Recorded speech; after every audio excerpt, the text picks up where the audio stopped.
Sunday, April 14th. Next car. Nissan this time.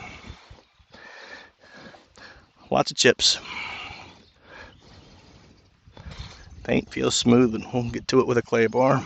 I already know that this car is swirled like you wouldn't believe, even though it looks pretty. And once I get the paint clean, it'll look pretty. But let me see if I can get the... Even the sun is bringing it out on this one. What DIY's Waterspot Removal does.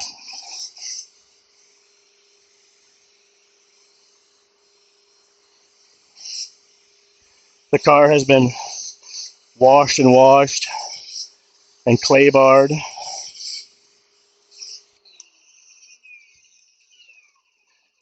That's the water behavior.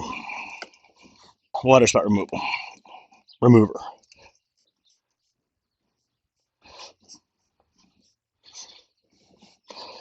DIY. You can literally just see it. I mean, it's doing it right now. I'm gonna go ahead and get some of the side too. While I'm here, I'm just gonna go around the whole car. I shouldn't go through this stuff like candy, but it works so well. It's hard not to. Fighting this thing with one hand.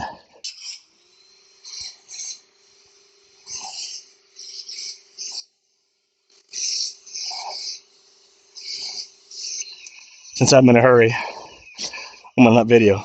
Look at that. Look at them swirls. Oh my God. That's it. That's why I do Waterspot removal at the very end if I bring in the garage. So in the previous black car, you can already see him. So when the previous black car got dropped off to me, this is the car that picked him up. And I could only see it at night. And I was looking at this side. And I could see it from my porch. So I got my light. And I said, let me see it.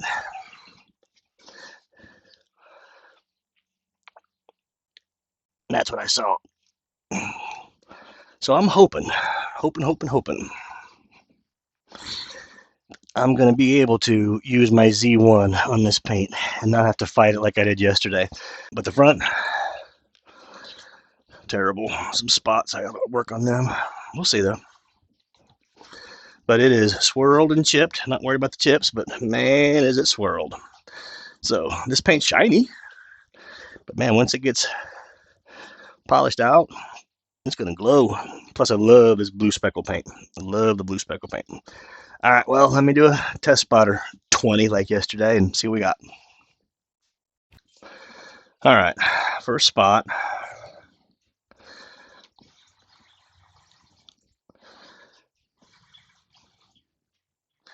And it's obviously obvious, but and that's with Z1. I think I did 5 passes. I did left, right, up, down, left, right, and then I went up, down, left, right again. So I did 5 passes since Z1, and pretty much all the Dr. Beasley stuff that I've seen has long working times. You know what? That's pretty clear. I'm not after perfection. If I just do 5 passes, I think I'm going to be good. All right. At least it's awesome. I'm going to be able to use my Z1. Z1's what I wanted to use on the other one, the GM, but woo, yeah. I am fine with this. From this to this using Dr. Beasley's Z1. Yeah, I'll do 5 passes. Heck, I might even do 6. If it's still got working time, I'm going to work. I'm going to work until it clears and easy wipe off. There we go. Z1, orange pad, orange waffle pad from McKee's. Woo! Of course I'm going to experiment. All right. Dr. Beasley's. This is darn near defect free. This is literally a reverse 2-step. I did Dr. Beasley's on here as well with one of my Udos pads. And I was, you know what? Let me throw some Adams compound on there. See if the light changes makes any difference. Yeah, I like that one. Man. All right, I might use, and the rougher pad. I used that one pad yesterday. It marred the crap out of the GM paint. This Nissan is taking it like a champ. I might just do the Udos with that rougher pad. 5, 6 passes. I think that's my new money on this car. Unfortunately, I'm going to have to panel prep it, but that's fine. I think that's what I'm going to do. All right, here's the original. Yeah. Ah. Yeah. Ah. Yep. I'm not going to two-step with that. I'm just going to do just that pad on the entire car. Cool. I finally get to use them.